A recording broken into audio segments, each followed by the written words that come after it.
लक्ष्य बने प्रतिशोध जब होता नष्ट विवेक, पुत्र रूप में भी द्रुपद शस्त्र मांगता एक, शस्त्र मांगता एक।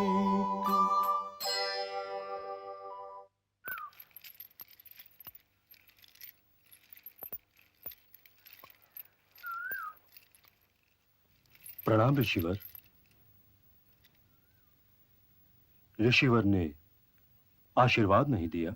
नहीं, क्योंकि जो आशीर्वाद तुम मांग रहे हो वो आशीर्वाद मैं दे नहीं सकता। मैं तो केवल एक पुत्र का आशीर्वाद मांग रहा हूं गुरुदेव। किंतु तुम ये पुत्र चाहते क्यों हो राजन?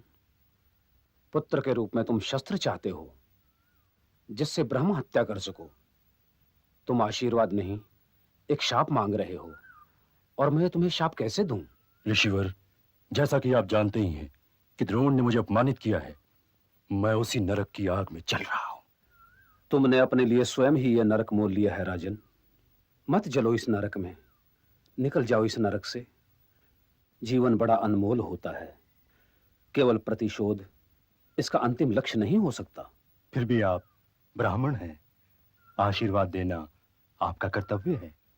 हाँ, तो आशीर्वाद के रूप में मैं तुम्हें एक नाम बताता हूं। मेरे ज्येष्ठ भ्राता याज के पास जाओ। उन्हें पवित्रता और अपवित्रता का बहुत विवेक नहीं है। उनका द्वार खटखटाओ। बड़ी कृपा की ऋषिवर। प्रणाम।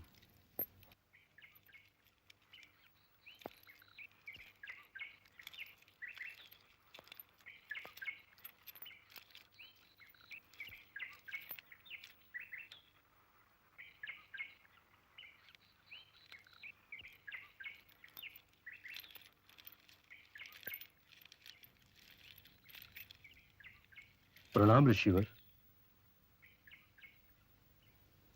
यहां कैसे आए राजन? मैं एक पुत्र कामेष्टि यज्ञ करना चाहता हूं ऋषिवर, ताकि द्रोण का संहार करने वाला पुत्र पा सकूं। इसके लिए मैं आपकी कोई भी सेवा करने को उद्यत हूं। एक अर्बुद गायें तक देने को तैयार हूं।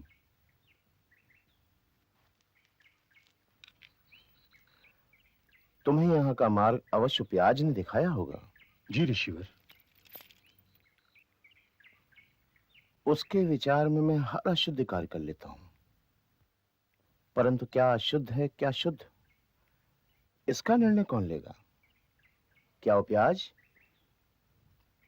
यदि तुम्हारे भाग्य में द्रोण संहारक पुत्र है तो वह पुत्र तुम्हें अवश्य प्राप्त होगा, किंतु तुम्हारा भाग्य मैंने नहीं लिखा है, विधाता ने लिखा है ना। क्या विधाता कोई अशुद्ध कार्य कर सकता है?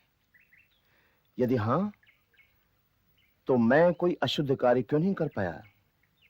यदि नहीं, तो तुम्हारे भाग्य और द्रोणाचार्य के दुर्भाग्य की सहायता करना अनिष्ट कर्म कैसे हो जाएगा? मैं यज्ञ अवश्य करूंगा। ओम एजतु दशमास्यो गर्भोद्राणासाहा यथाय वायुरेजति यथा समुद्र एजति एवं दशमास्यो अस्रजणास स्वाहा। ओम प्रजां देहि ओम प्रजां देहि ओम स्वाहा। ओम प्रजां देहि ओम प्रजां देहि ओम स्वाहा। महारानी को बुलाइए। जो आज्ञा ऋषिवर।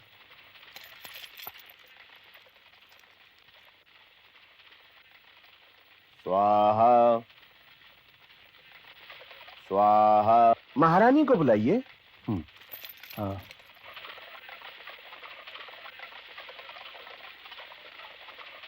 प्रणाम महाराज। महारानी स्नान कर रही हैं। ऋषिवर, महारानी स्नान कर रही हैं। मुहूर्त किसी महारानी के स्नान के लिए नहीं ठहर सकता।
और इस प्रकार यज्ञ की अग्निशिखा से धृष्टद्युम्न और द्रौपदी का जन्म हुआ।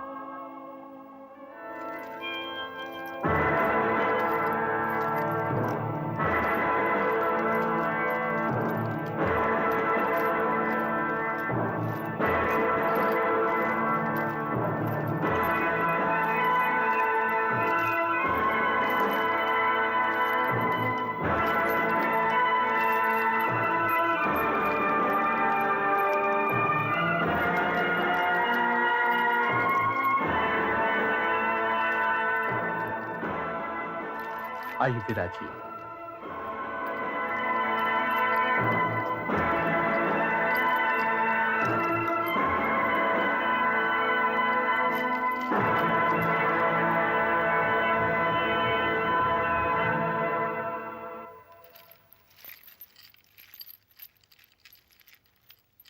आज्ञा पिताश्री। पुत्र, ये यंत्र मैंने अर्जुन को ध्यान में रखकर बनवाया था। मुझे तो डर है कि द्रौपदी की वरमाला उसके हाथ में न रह जाए। आप ऐसा क्यों सोचते हैं पिताश्री? आज इस मंडप में भारत के सभी योद्धाओं का जमघट है, और फिर स्वयं गुरु द्रोणाचार्य के दूसरे शिष्य भी तो यहाँ उपस्थित हैं। तो जाओ, द्रौपदी को ले आओ। जो आज्ञा पिताश्री। युवराज कुमार के जाने का अर्थ यह है भाई कि महाराज कुमारी आने वाली हैं। देख लो भाई, अब अपना अपना मुकुट सब ठीक करने लगे हैं। गुरुपुत्र, क्या आप भी इस प्रतियोगिता में भाग लेंगे? मैं कैसे इस प्रतियोगिता में भाग ले सकता हूँ? क्यों? द्रौपदी तो मेरी गुरु बहन है। तब तो वह हम सभी की गुरु बहन हुई। ना, केवल मेरी, क्योंकि कामपिल्य नरेश पिताश्री के गुरु भाई हैं।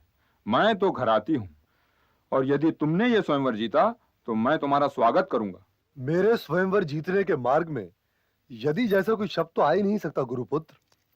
स्वयंवर तो मैं ही जीतूंगा। सावधान! महाराज कुमारी द्रौपदी पधार रही है।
काम पिल्ले नगरी के लिए यह बड़े गौरव की घड़ी है कि मैं आज अपने पिताश्री की ओर से आप सब वीरों का अभिनंदन कर रहा हूं। भारतवर्ष का हर वीर और महावीर इस समय यहां उपस्थित है, और जो अनुपस्थित है वो निसंदेह वीर नहीं हो सकता। और ये है मेरी बहन महाराज कुमारी द्रौपदी।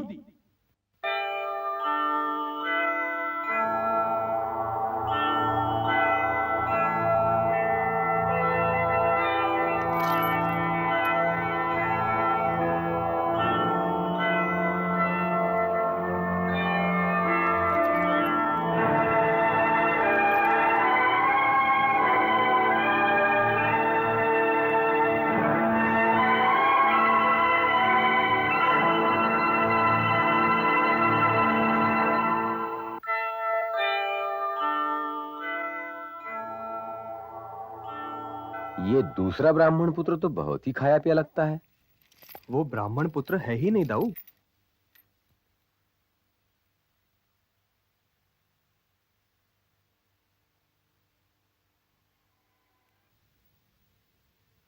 उसने तुम्हें क्यों प्रणाम किया? ये तो वो ही जाने दाऊ। तुम प्रश्नों के सीधे उत्तर क्यों नहीं देते? क्योंकि आपका कोई प्रश्न सीधा होता ही नहीं। तो क्या तुम उसे जानते हो? उसे तो आप भी जानते हैं दाऊ। जो आगे था वो युधिष्ठिर है, और वो दूसरा खाया पिया ब्राह्मण पुत्र वास्तव में भीम है। और फिर अर्जुन है, फिर नकुल है, और फिर सहदेव है। जी हाँ, मैं यही तो कहने जा रहा था दाऊ। तुम्हें तो पांडवों के अतिरिक्त और कोई दिखाई नहीं देता। वे बेचारे तो वाराणवत में जल के भस्म हो चुके हैं।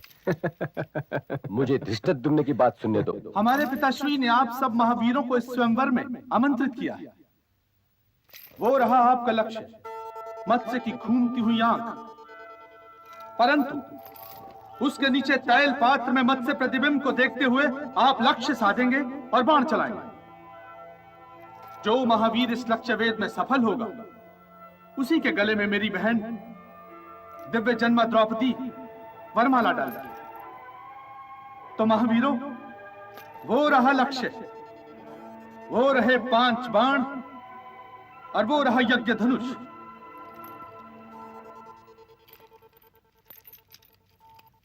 तुम बहुत भाग्यशाली हो द्रौपदी, क्योंकि भारत के श्रेष्ठ वीर तुम्हारी वरमाला की आकांक्षा में यहां पधारे हैं।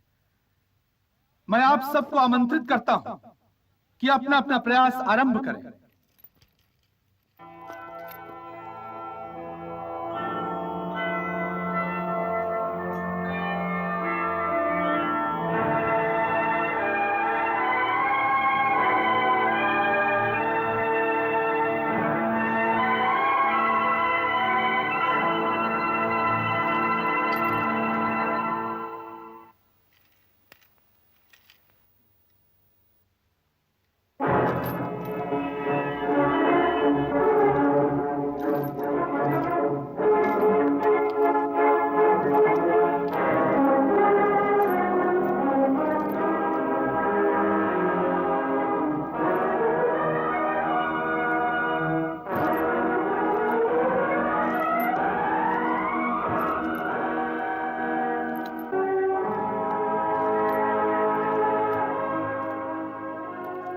तनिक इसकी आन बान तो देखो कृष्ण।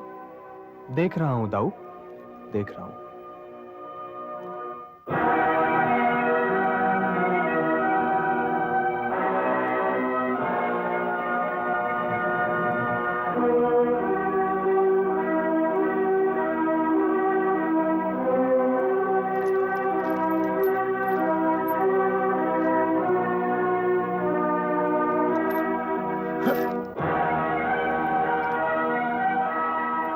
उठाओ बाजी।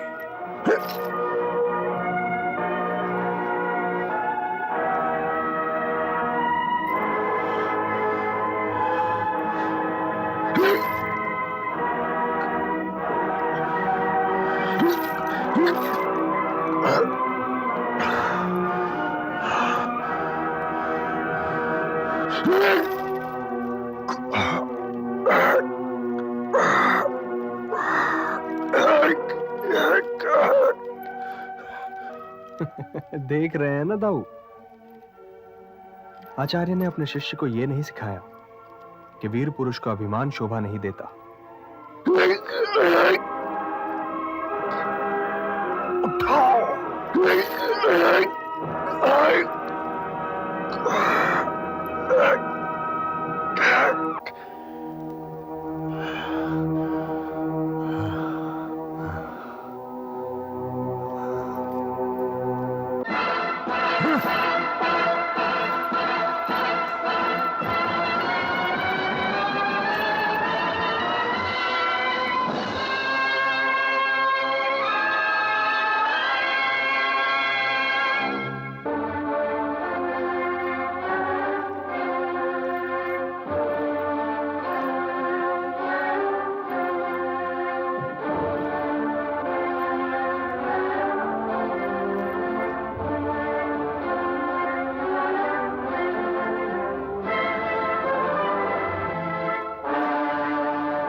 अरे अब मुंह लटकाने से क्या होगा भांजे?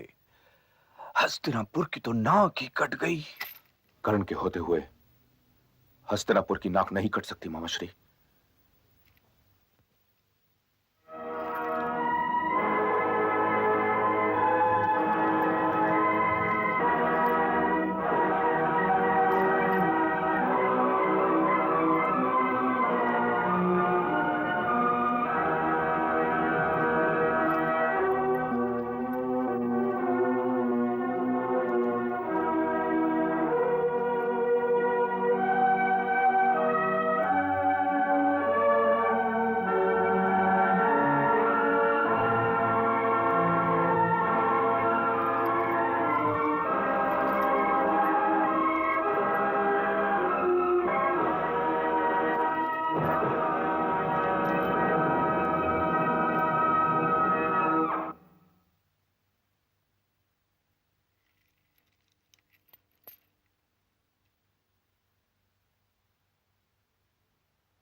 अंगराज कांड की, अंगराज कांड की, अंगराज कांड की, अंगराज कांड की, अंगराज कांड की, अंगराज कांड की।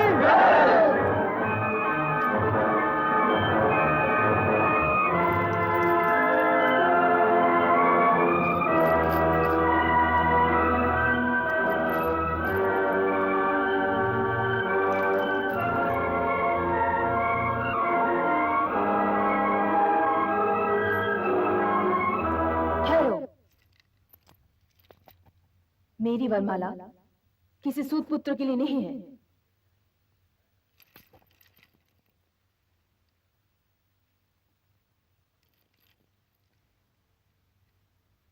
यदि ऐसा है तब तो तुम्हारी वरमाला प्रतीक्षा करते करते सूख जाएगी महाराज कुमारी।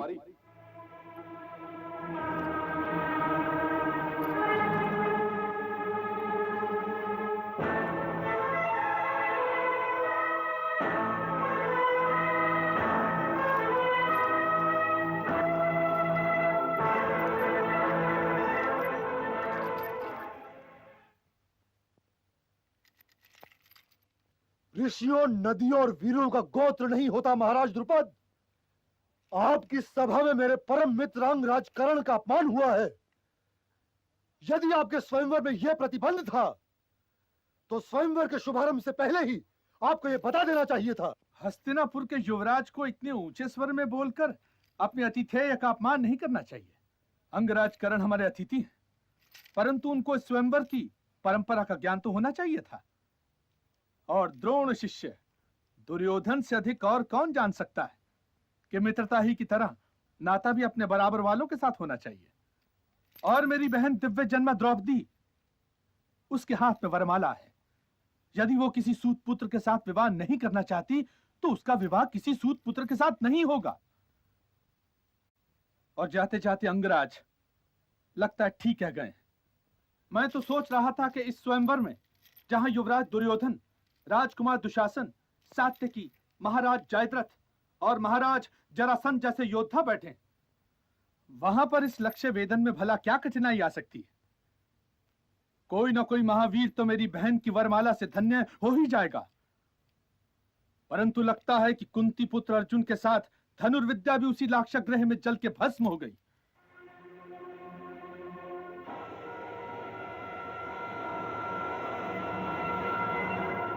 क्या इस स्वयंवर में कोई भी महावीर नहीं है जो लक्ष्य वेदन करके भारतवर्ष की धनुर्विद्या का मान रख सके?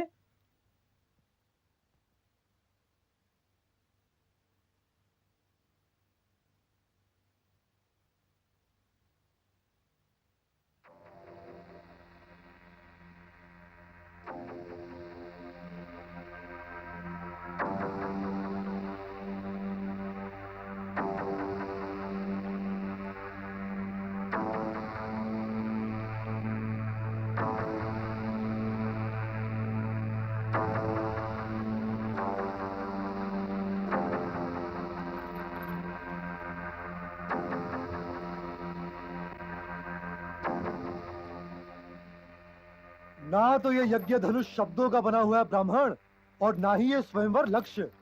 जिस धनुष पर यहाँ पर उपस्थित सारे क्षत्रिय वीर प्रत्यंचा न चढ़ा सके, उस पर प्रत्यंचा चढ़ाना किसी ब्राह्मण के बस का रोग नहीं।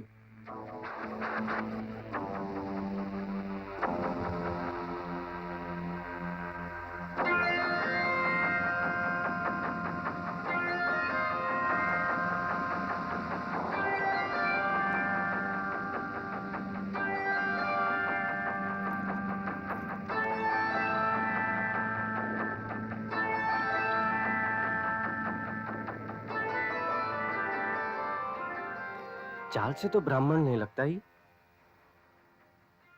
सीधा शरीर देखो, हाथी की सूंड जैसा बल दिखता है। भुजाएं देखो, कंधे देखो, वाह! विजयी होने के यही लक्षण होते हैं।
अवसर पर खे वीर को, वीर परखता बाण,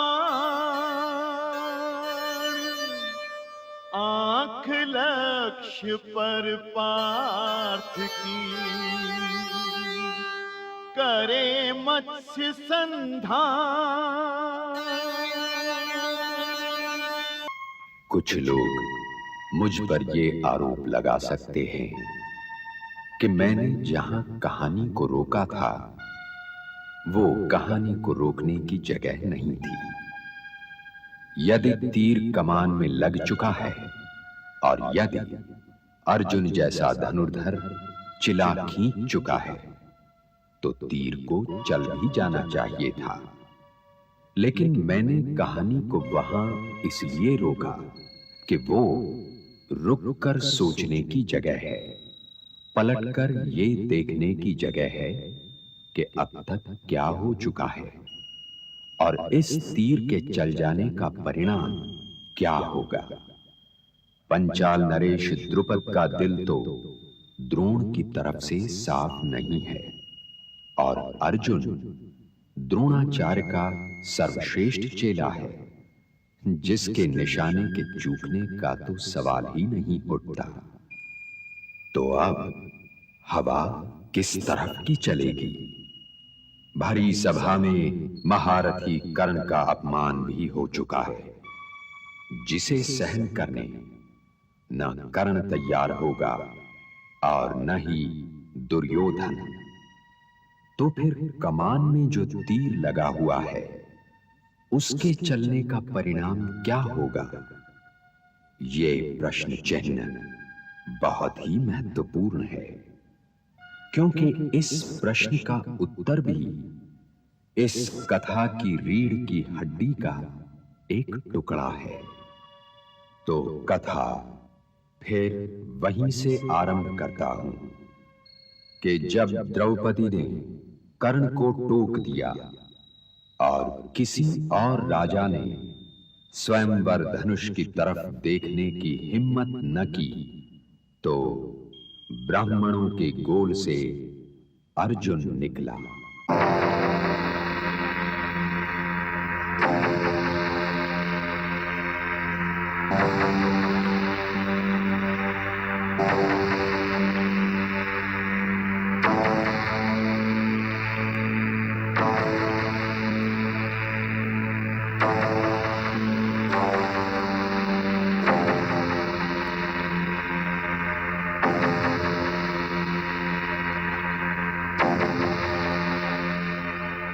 ना तो ये यज्ञ धनुष शब्दों का बना हुआ है ब्राह्मण, और ना ही ये स्वयंवर लक्ष्य।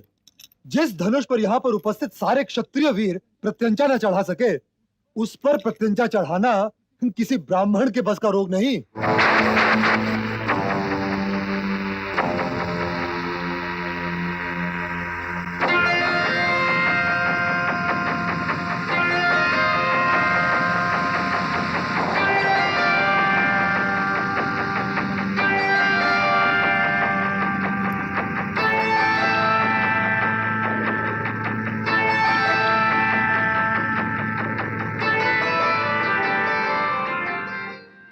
चाल से तो ब्राह्मण नहीं लगता ही।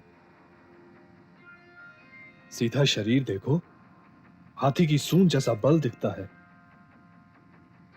भुजाएं देखो, कंधे देखो, वाह! विजयी होने के यही लक्षण होते हैं।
की ब्राह्मण कुमार की ब्राह्मण कुमार की ब्राह्मण कुमार की ब्राह्मण कुमार की ब्राह्मण कुमार की ब्राह्मण कुमार की ब्राह्मण कुमार की ब्राह्मण कुमार की ब्राह्मण कुमार की ब्राह्मण कुमार की ब्राह्मण कुमार की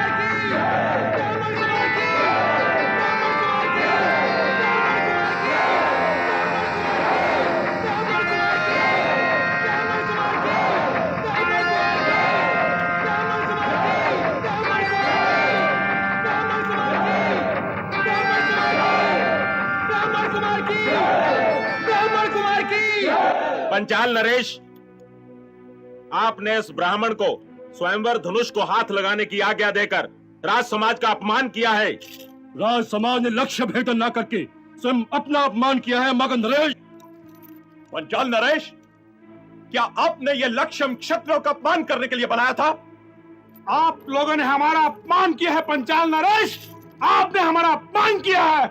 स्वयंवर में राज समाज के सदस्यों के अतिरिक्त किसी को भी भाग लेने का अधिकार नहीं है। ये कौन कहता है मगध नरेश? मैं ग्वालों से वाद विवाद करके अपने आप को अपमानित नहीं करना चाहता। ये कहकर आपने द्वारिका गणराज्य का अपमान किया है मगध नरेश। वो दिन भूल गए आप जब हम दोनों भाइयों ने आपको सेना समेत मथुरा से खदेड़ दिया था? ये हमारे नाना लगते हैं दाऊ, इनका आदर करना तो हमारा कर्तव्य है। और फिर क्रोध की पूंजी लुटाने के लिए तो नहीं होती। ये तो देख लिया कीजिए कि सामने वाला आपके क्रोध के योग्य है भी या नहीं। वो आशीर्वाद हो या शाप, बहुत सोच समझ के देना चाहिए। मैंने ऐसा बड़ बोला नहीं देखा। परंतु प्रश्न यहाँ ये नहीं है कि मगध नरेश का वासुदेव से क्या नाता है। प्रश्न यहाँ ये है कि पंचाल नरेश ने एक ब्राह्मण को स्वयंवर में भाग लेने की आज्ञा देकर राज समाज का अपमान किया है। और इन्हें इस अपराध का दंड मिलना ही चाहिए। किस अपराध का दंड मद्र नरेश? पंचाल नरेश ने एक ब्राह्मण को स्वयंवर में भाग लेने दिया है, इसे आप लोग अपराध कैसे कह सकते हैं? क्षत्रियों का ये राज समाज तो स्वयं ही एक ब्राह्मण की देन है। हम आपकी बातों में आने वाले नहीं वासुदेव कृष्ण। मैं जानता हूं, यह मैं भली भांति जानता हूं गांधारी नंदन। दादाश्री, कहो तो उठा के पटक दो। क्रोध में तू बलराम जी से कम नहीं हो अनुज। शांत रहने से बड़ा ना कोई शस्त्र है और ना कोई अस्त्र।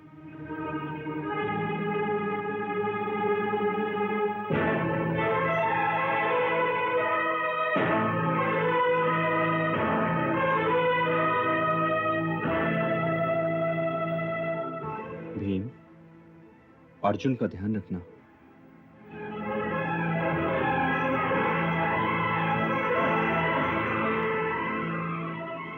अब तो एक ही उपाय है पंचाल नरेश, या तो अपनी पुत्री को आदेश दो कि हम में से किसी एक को अपना वर चुन ले, या फिर हम उसे उसी अग्निकुंड में फेंक देंगे जिससे वो उत्पन्न हुई थी। झोंक दो अग्निकुंड में, झोंक दो अग्निकुंड में, झोंक दो।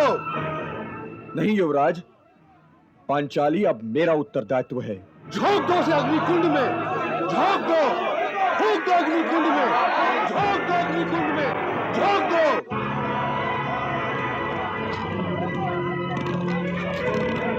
झोंक दो, झोंक दो, फूंक दो अग्निकुंड में, झोंक दो अग्निकुंड में, झोंक दो। यदि कोई आगे आया तो उठा के पटक दूंगा।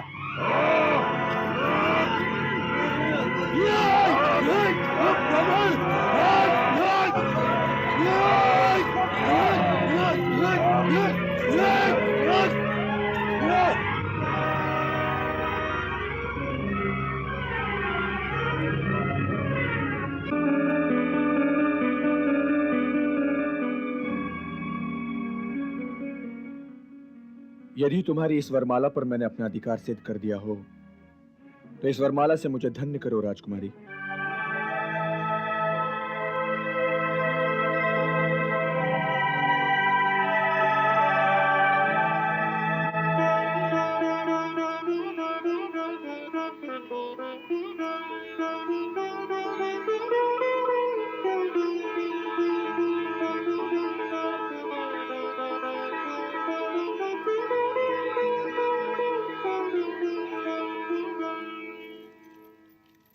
ये लो अंगराज। सावधान।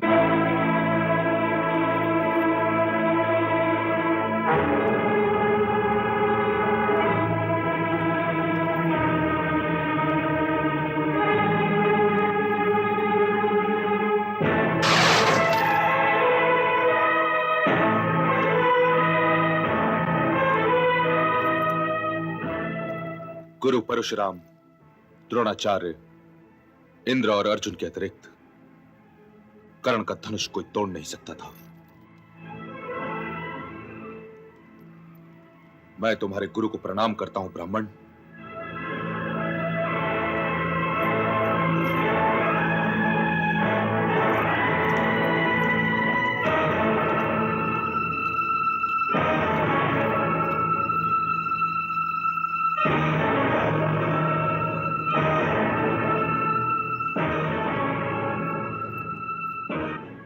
अब तो आप मानिएगा दाऊ कि ये पांडव ही हो सकते हैं।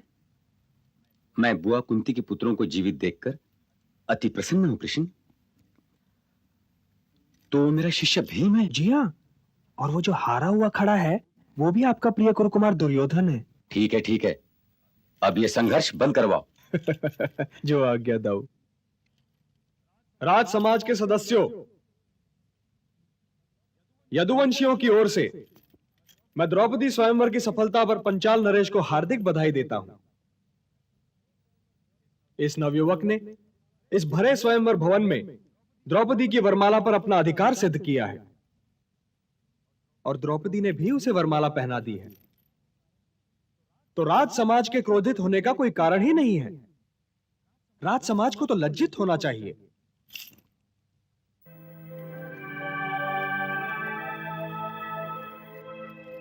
सौभाग्यवती भव।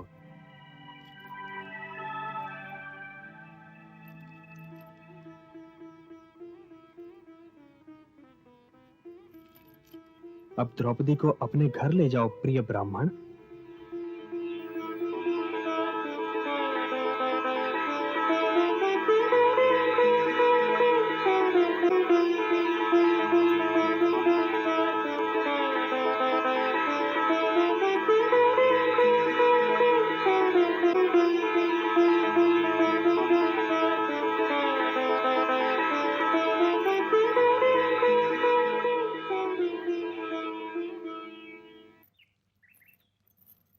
मंजले भैया, यदि हम घर चल के माताश्री से ये कहें कि हम भिक्षा ले आए और पांचाली को सामने कर दें तो कैसा रहेगा?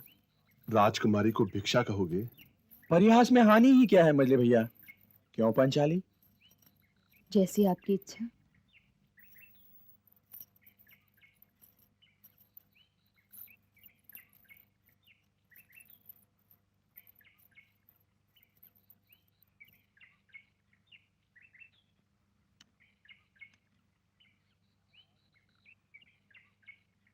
आज हम बड़ी अच्छी भिक्षा ले आए हैं माताश्री। सारे भाई आपस में बांट लो।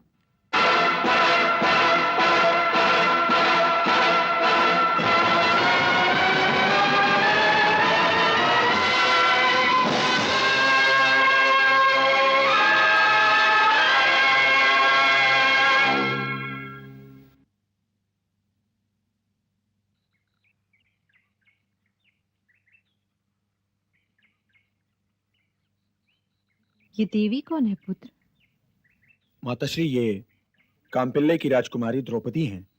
अर्जुन ने इसे स्वयंवर में जीता है। अखंड सौभाग्यवती भवा। परंतु माताश्री, आपने इनके विभाजन का आदेश दिया है। इसके विभाजन का आदेश?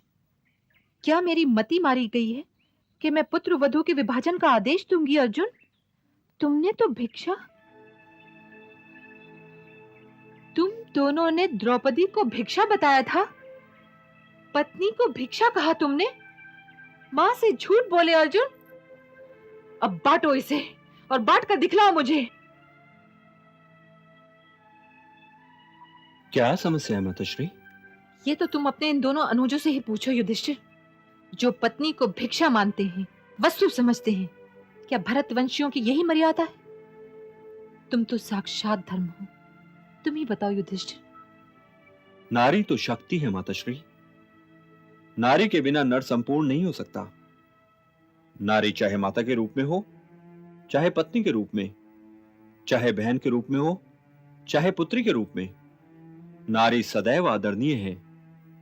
भीम और अर्जुन ने नारी को भिक्षा कहके नारी का अपमान किया है, और माता परम गुरु भी है। उसका कोई भी आदेश अस्वीकारनीय हो ही नहीं सकता।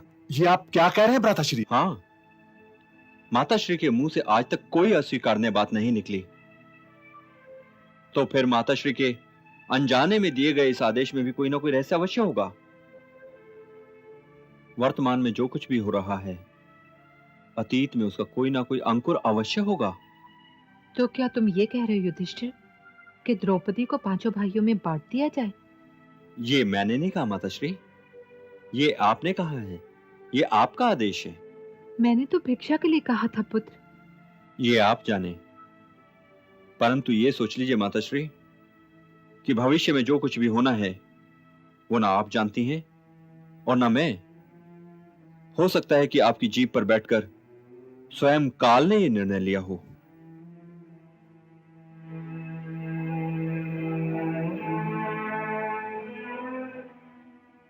युधिष्ठिर, तुम कोई उदाहरण दे सकते हो पुत्र? अवश्य दे सकता हूं माताश्री। गौतम कुल की एक कन्या जटिला का विवाह 7 ऋषियों से हुआ था। दाना हिरण्याक्ष की बहन प्रचित्ति का विवाह 10 भाइयों से हुआ था।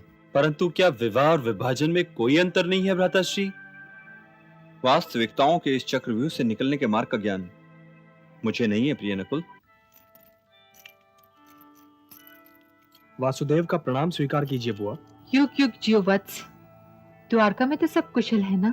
आपके आशीर्वाद से वहां तो सब कुशल है, परंतु इस समय मुझे यहाँ कुशलता दिखाई नहीं दे रही। हम एक धर्म संकट में पड़ गए हैं वत्स। भीम और अर्जुन द्रौपदी को लेकर आए और मुझसे कहने लगे कि माते, हम एक बहुत अच्छी भिक्षा लेकर आए हैं। मैंने देखे बिना ही कह दिया कि सारे भाई आपस में बांट लो। अब द्रौपदी कोई वस्तु थोड़ी है जिसका विभाजन किया जाए। ये तो आप स्वयं द्रौपदी से ही पूछिए। ये क्या बताएगी वत्स? यही तो बताएगी, क्योंकि इसी ने पूर्व जन्म में यह नहीं सोचा था कि गागर में समाई कितनी है और महादेव से सागर का वरदान मांग लिया। और जब वो बोले कि यह संभव नहीं है, तो ये बोली कि ईश्वर के लिए भला क्या असंभव हो सकता है।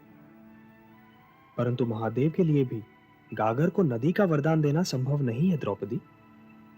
तुमने ऐसा क्या मांग लिया था महादेव से पुत्री? ये तुम बताओगी द्रौपदी कि ये भी मैं ही बताऊं? द्रौपदी ने महादेव से एक ही वरदान में लपेटकर 5 वरदान मांगे थे बुआ। उसने एक ऐसा पति मांगा था जो धर्म का चिन्ह हो, प्रतीक हो, सत्य का संकेताक्षर हो, जो हनुमान की भांति बलवान भी हो, परशुराम जैसा धनुर्धर हो, सुंदर तो ऐसा हो कि समय भी देखता रह जाए, और सहनशीलता में कोई उसके समान न हो। क्या तुमने ऐसा नहीं मांगा था द्रौपदी? और क्या महादेव ने यह नहीं कहा था कि ये सारी श्रेष्ठताएं एकत्र नहीं हो सकती? कुछ मांगने से पहले तुम्हें यह सोच लेना चाहिए था द्रौपदी कि जो मांग रही हो तुम्हारे हाथ में उसकी समाई है या नहीं। महादेव से तुमने हट करके वरदान तो ले लिया।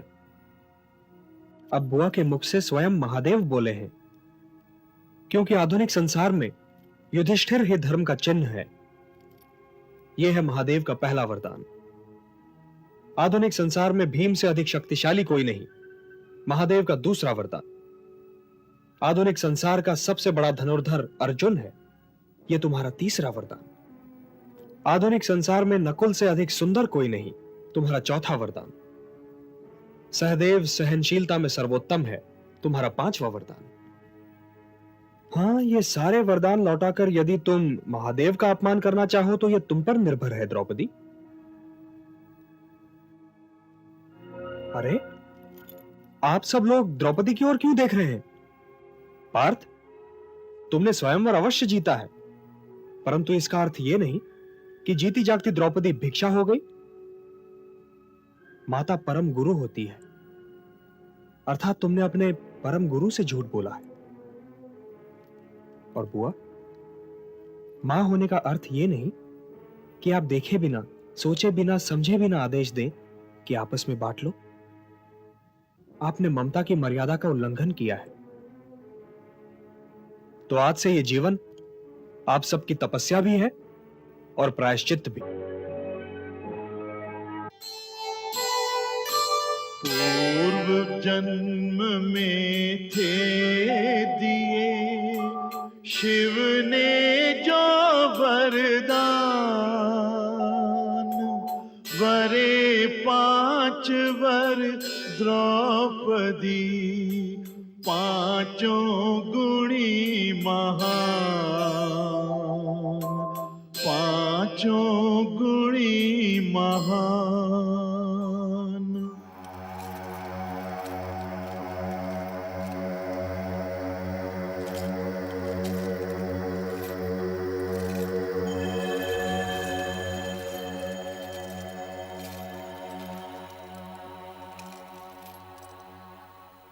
इस बंजर खांडव प्रस्थ को इंद्रप्रस्थ बना डाला और इंद्रप्रस्थ में ये मायावी महल। अद्भुत है उस मय दानव का चमत्कार। आश्चर्य।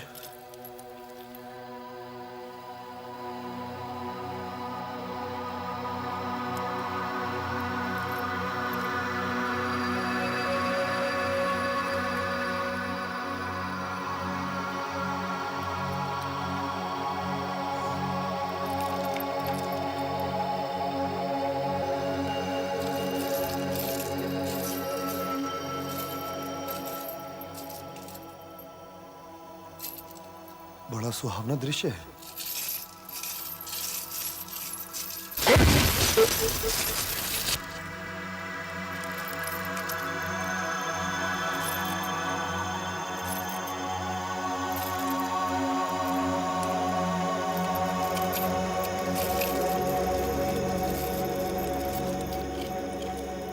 नहीं नहीं,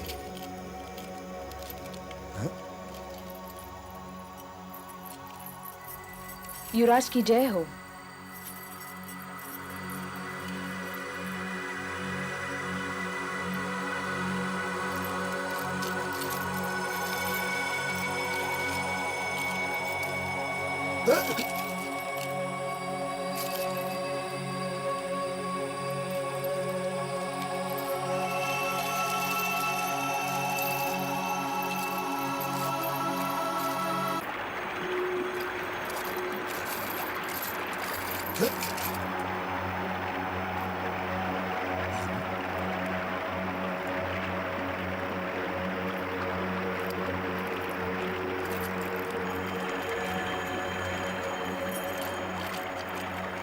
युवराज की जय हो।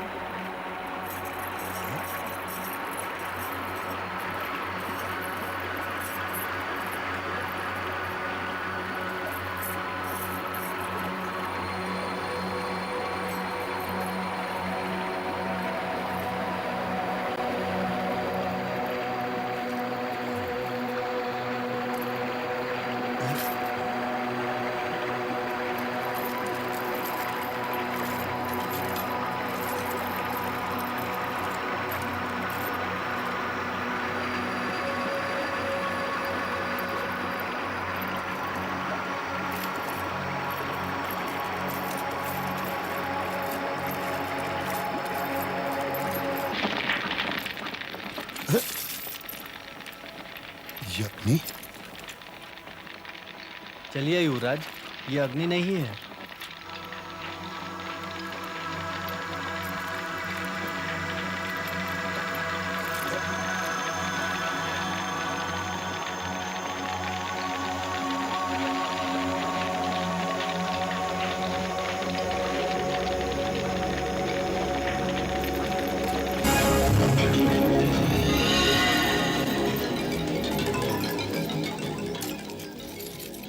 सावधान युवराज, आगे पानी है।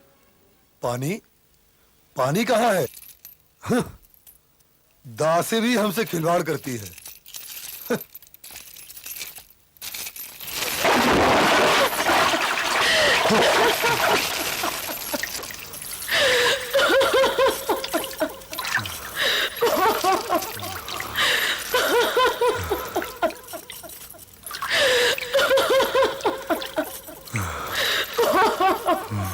अंधे का पुत्र अंधा।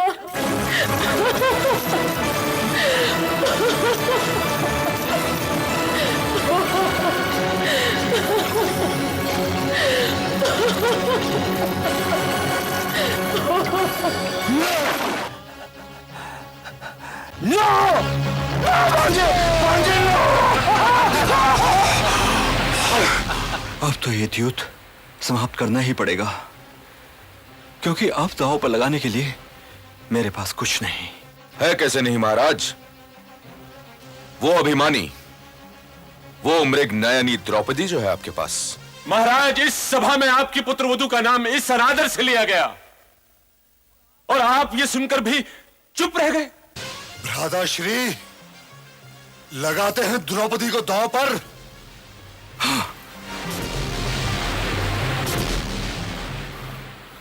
मामा श्री, मुझे नौ की आवश्यकता है। द्रौपदी आज से मेरी दासी है युधिष्ठिर। और मुझे हार जाने वाले उस जुआरी से ये पूछो कि वो पहले अपने आप को हारा था या मुझे।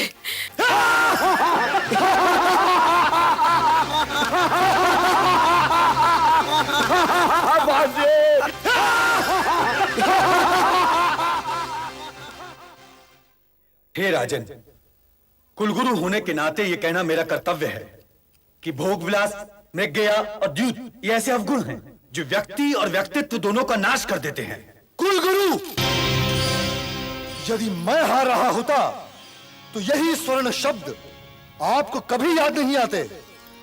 ये तो वही बात हुई कि जिस थाली में खाया उसी में छेद किया। बैठ जाइए कुलगुरु, मैंने कहा बैठ जाओ।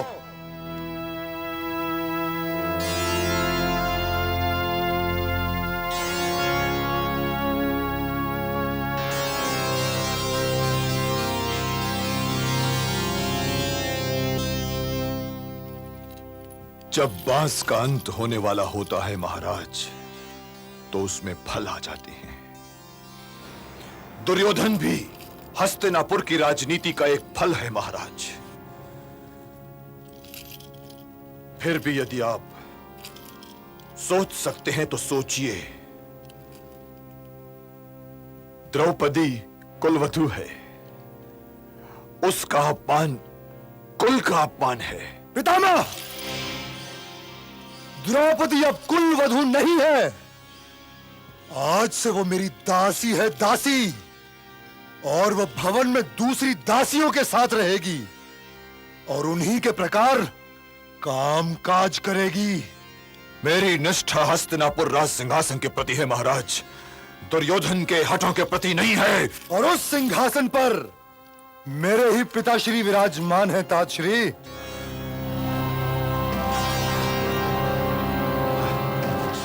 मैं ताजश्री से सहमत हूं पिताश्री। भाभीश्री का अपमान सारे भरतवंश का अपमान है। विकर्ण, मैं तुमसे मान सम्मान के विषय में कुछ नहीं सुनना चाहता। बैठ जाओ।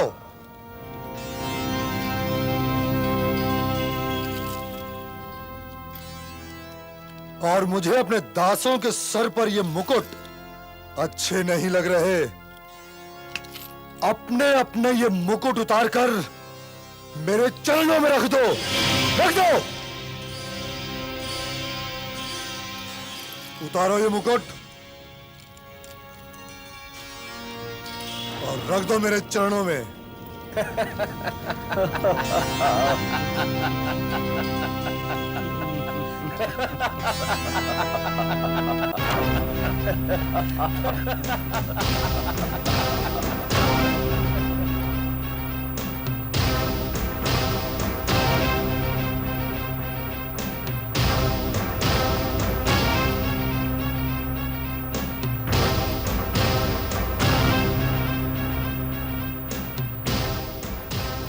युवराज की जय हो। तू अकेला क्यों आया है? युवराज, बहुरानी महाराज युधिष्ठिर से एक प्रश्न का उत्तर जाने बिना नहीं आएंगी। एक मामूली से दास को महाराज कहकर यहाँ पर उपस्थित राजाओं महाराजाओं का अपमान करता है। क्या कहा उस दासी ने? युवराज, वो ये जानना चाहती हैं, महाराज पहले अपने आप को हारे थे या उन्हें? उस 5 पतियों वाली से जाकर कहो कि वो यहाँ आकर अपना प्रश्न करे। जाओ। जो आज्ञा युवराज, जो आज्ञा युवराज।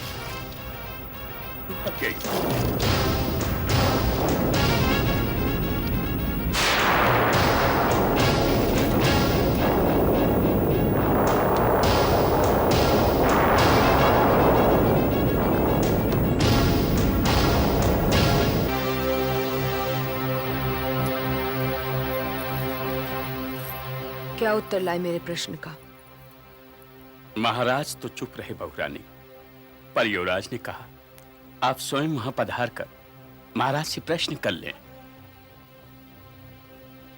तो मेरे लिए एक कष्ट और उठाओ। वहां जाओ और उनसे कहो कि द्रौपदी केवल अपने बड़ों के आदेश का पालन करेगी। यदि पितामह यही चाहते हो कि कुरु राजघराने की लाज द्योतगृह में आए तो मैं अवश्य चलूंगी। यदि ज्येष्ठ पिताश्री की यह आज्ञा हो तो मैं इस आज्ञा का पालन करूंगी। यदि काकाश्री इसे उचित जानते हो कि मैं वहां आऊं तो मैं वहां अवश्य आऊंगी। परंतु यदि ये लोग ये नहीं चाहते तो मैं वहां नहीं चलूंगी।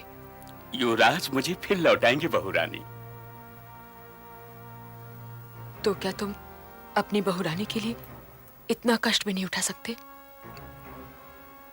जो आज्ञा बहुरानी।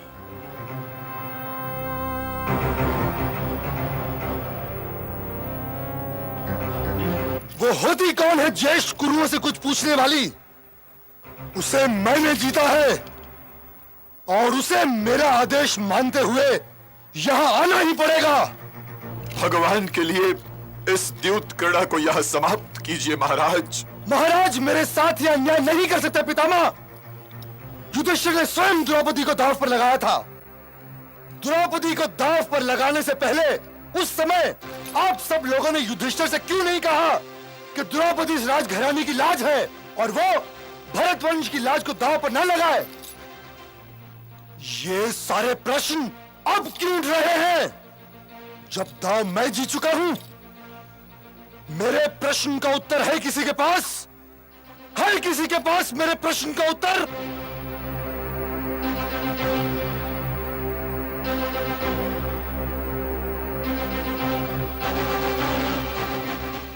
दुशासन। जी भ्राताश्री। ये द्वारपाल तो मूर्ख है। स्वयं तुम जाओ और उस 5 पतियों वाली को बालों से पकड़कर घसीटते हुए यहाँ लाओ। जो आज्ञा भ्राताश्री।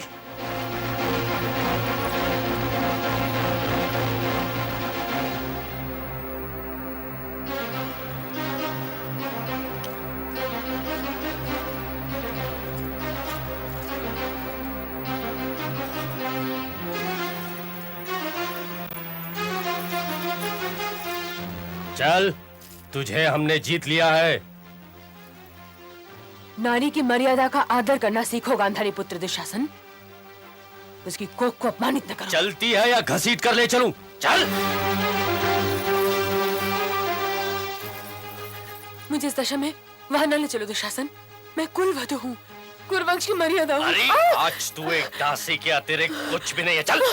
ये तो सोचो कि मैंने ऋतु सहन नहीं किया। अरे चल। रुक जा दुशासन, रुक जाओ। मैं तो इस दशा में घर वालों तक के सामने नहीं जा सकती। चल। मैं तो ज्येष्ठ माताश्री को प्रणाम तक करने नहीं गई और तुम मुझे घसीटते हुए बड़ी सभा की ओर ले जा रहे हो। जो मुझे पहचानते हैं वो तो पहचान जाएंगे, जो नहीं जानते उन्हें क्या बताओगे? क्या पाओगे कि मैं तुम्हारे पिताश्री के अनुज महाराज पांडु के पुत्र वधू हूँ? और यदि बीच में ज्येष्ठ माताश्री मिल गई और उन्हें तुमसे पूछा कि तुम क्या घसीटे लिए जा रहे हो, तो क्या कहोगे उन्हें? कह सकोगे कि तुम कुरुवंश की मर्यादा को घसीटते हुए भरी सभा क्यों ले जा रहे हो? चल, राजकुमारों से बात करना सीखो दासी, चल। तुम्हारा इस अपराध और मेरा इस अपमान पर पांडव तुम्हें कभी क्षमा नहीं करेंगे, और वो क्षमा करना चाहेंगे भी तो मैं क्षमा करने नहीं दूंगी। चल। आज से मैं उनका मान नहीं, अपमान का घाव चलती है कि नहीं? चल। अपमान का घाव पार कर गया पाप की हर सीमा को नीच, कुल मर्यादा खींचता भरी सभा के बीच। चल, छोड़ दे मुझे।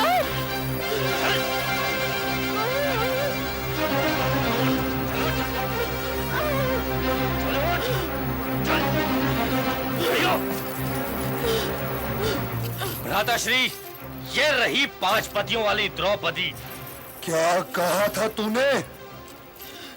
अंधे का पुत्र अंधा? दुशासन, इस दासी को मेरी जंघा पर बिठा दो। दुर्योधन, इस अपमान के लिए मैंने तेरी जंघा न तोड़ी तो 7 जन्मों तक तेरा दास बनना स्वीकार करूंगा।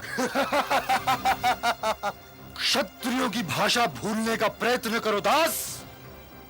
चिंता न करो मित्र, कुछ भूलने और कुछ सीखने में कुछ समय तो लगता ही है। ये सब के सब धीरे धीरे भूल जाएंगे कि ये क्षत्रिय हैं। और धीरे धीरे ये दास बनकर जीना सीख ही लेंगे प्रिय भांजे। देखना यह है कि उस भरी सभा में मुझे सूत पुत्र कहकर अपमानित करने वाली ये अभिमानिनी द्रौपदी अपने पुत्र को दास पुत्र कहना कितने दिनों में सीख पाती है।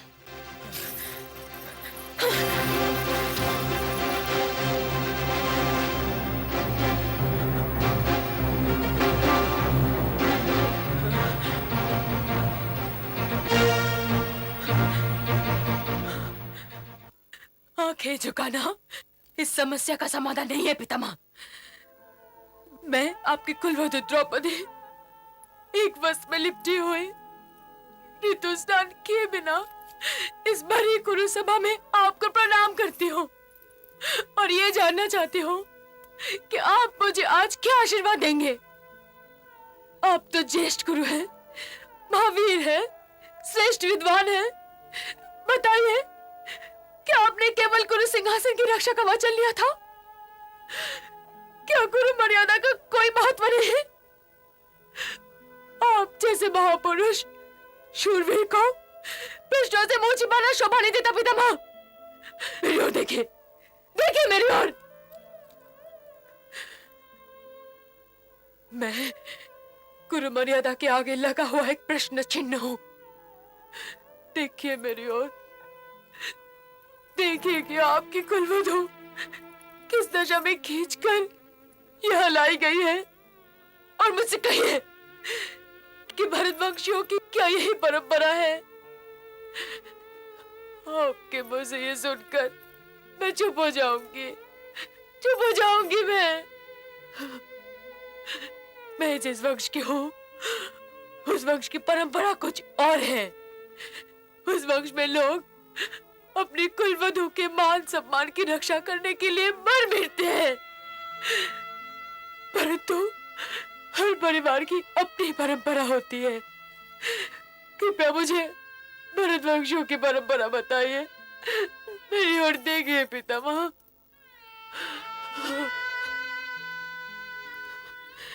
जब मैंने पहली बार आपके चरण छुए थे तो आपने मुझे सौभाग्यवती होने का आशीर्वाद दिया था। अपने उस आशीर्वाद की दशा देखिए, देखिए पितामह, अपने उस आशीर्वाद की दशा देखिए। आपके सामने ही अधर्म हुआ और आपने इसे सहन किया, तो क्या इसका ये अर्थ नहीं है कि आपने इस कपट, इस अन्याय, इस अधर्म को स्वीकार किया? क्या आप भी मेरे इस अपमान के भागीदार नहीं हैं? यदि नहीं है तो उठाइए अपना धनुष और छेद दीजिए उस जीवों को जिसे आपकी कुलवधू द्रौपदी को दासी कहने का अपराध किया है। आप पाप के वृक्ष की छाया में बैठे हैं। पितामह, उठ जाइए, उठ जाइए। आपको तो शास्त्रों का ज्ञान है पितामह। मुझे बताइए, जो व्यक्ति स्वयं अपने को जुए में हार चुका है वो कौन होता है? किसी और की स्वतंत्रता, किसी और के आत्मसम्मान को दांव पर लगाने वाला?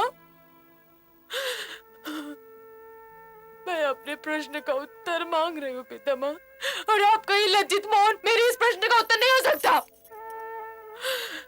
क्योंकि ये प्रश्न केवल द्रौपदी नहीं कर रही है। ये प्रश्न कर रही है नारी जाति। ये प्रश्न कर रही है पृथ्वी, जो हर प्राणी की माँ है। ये प्रश्न कर रहा है इस देश का भविष्य, जिसे आपके पूर्वज चक्रवर्ती महाराज भरत से अपना नाम मिला है। मुझे मार्गदर्शन कराइए गंगा पुत्र भीष्म पितामह। पुत्री। नहीं, मैं आपसे नातों की बात नहीं कर रही हूँ पितामह, उस अपमान की बात कर रही हूँ जो पिघल कर आंसू बन के मेरे आंखों से बह रहा है। यदि पत्नी पति की संपत्ति होती है तो जब मेरे पति अपने को हारे उसके साथ मुझे भी हार गए, तो फिर मैं दांव पर कैसे लगी? और यदि पत्नी पति की संपत्ति नहीं तो मेरे पति मेरी आज्ञा लिए बिना मुझे दांव पर कैसे लगा सकते हैं? इस वंश की मर्यादा इस विषय में क्या कहती है? और कृपया मुझे पुत्र से संबोधित न कीजिए। यदि मैं भरतवंश की पुत्र नहीं होती तो आपने मेरा यह अपमान इस प्रकार चुपचाप कभी न सहन किया होता। मुझे कुलवधू कहिए, क्योंकि मैं देखना चाहती हूँ इस सभा में खड़ी इस द्रौपदी को कुलवधू कहती हुई आपकी जीभ लड़खड़ाती है या नहीं? पांचाली के प्रश्नों का उत्तर दीजिए पितामह, उत्तर दीजिए।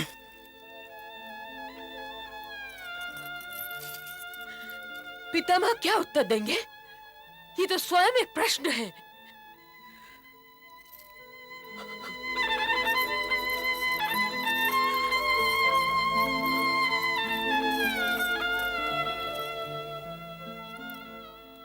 आपके प्रिय अनुज पांडु के पुत्र वधु द्रौपदी आपको प्रणाम करती है ज्येष्ठ पिताश्री। आप बड़े भाग्यवान हैं जो नेत्रहीन जन्मे, नहीं तो आज अपनी सभा में अपनी पुत्रवधू की दुर्दशा देखकर अवश्य ही नेत्रहीन हो गए होते। मुझसे कुछ न कहो पुत्री, कुछ न कहो। युधिष्ठिर ने मुझसे तुम्हें हारने की आज्ञा ली थी, और न ही दुर्योधन ने जीतने से पहले तुम्हें जीतने की। अपना ये प्रश्न लेकर युधिष्ठिर के पास जाओ, जिसने तुम्हें दांव पर लगाकर भरत वंश की मर्यादा को भंग किया है।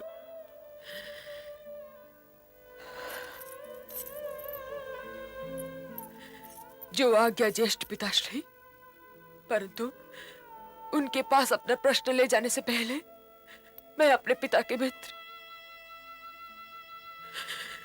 द्रोणाचार्य को प्रणाम करना चाहती हूँ, जिनके लिए भी मेरे पास एक प्रश्न है।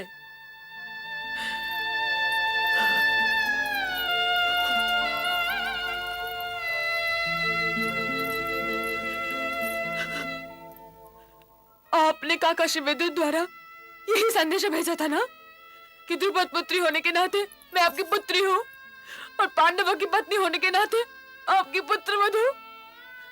तो आज इस सभा में पुत्री के नाते आपका चरण स्पर्श करूं या पुत्रवधू के नाते?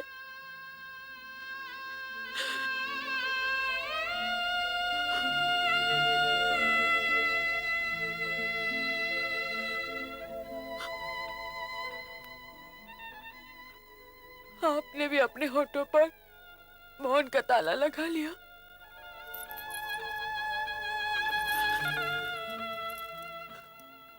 कुलगुरु कृपाचार्य,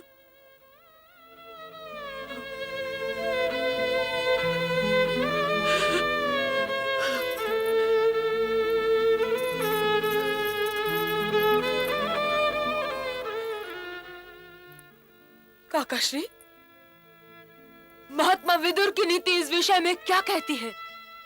आप तो कड़वे सच बोलने के लिए प्रसिद्ध है, आप तो चुप न रहिए। क्या किसी पति को अधिकार है वो अपनी पत्नी को जुए में हार जाए? क्या किसी दास को अधिकार है कि वो किसी और की स्वाधीनता को दांव पर लगा दे? भाभी श्री ठीक कह रही हैं। विकर्ण, जो बोलता है उसे बोल लेने दो भांजे। जो होना था सो तो हो ही गया। प्रिय युधिष्ठिर तो द्रौपदी को हार ही चुके हैं। ये होते कौन है मुझे हारने वाले? यदि इन्हें अपने पति को हारने का अधिकार हो भी, तो भी मैं केवल इनकी पत्नी तो नहीं हूँ। मैं 5 पांडु पुत्रों की पत्नी हूँ और मुझ पर केवल इनका अधिकार नहीं है।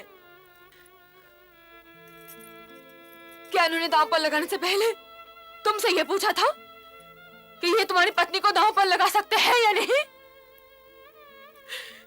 क्या तुमने इन्हें आज्ञा दी थी? सर्वश्रेष्ठ धनुर्धर, मीन भेदन करके मेरे स्वयंवर जीतने वाले शूरवीर, तुम बोलो, क्या तुमने मेरा स्वयंवर इसलिए जीता था कि ज्येष्ठ कुंती पुत्र एक दिन मुझे दांव पर लगा दे? संसार में इनसे पहले भी जुआरी हो चुके हैं, पर किसी ने कभी अपने राकेल को भी दांव पर लगाया था। और तुम लोग अपने ब्याह तक दांव पर लग जाना देखते रह गए। धिक्कार है तुम लोगों की वीरता पर, धिक्कार है। आप पांचाली के प्रश्न का उत्तर क्यों नहीं देते भ्राताश्री? आप तो स्वयं धरती पर धर्म का चिन्ह हैं। महादेव की सौगंध, यदि आप न रहे होते तो मैं पांचाली को दांव पर लगाने वाले हाथों को वृक्ष की भांति जड़ से उखाड़ के फेंक देता। आज जाके मेरी अभिलाषा पूरी हुई भांजे कि पांडवों में फूट पड़ ही गई। जैसे दीमक बड़े बड़े वृक्षों को चाट जाती है, जैसे रोग शरीर को खा जाता है, भाभी श्री के अपमान का यह रोग भी दीमक की भांति भरतवंश के वृक्ष को नष्ट कर देगा।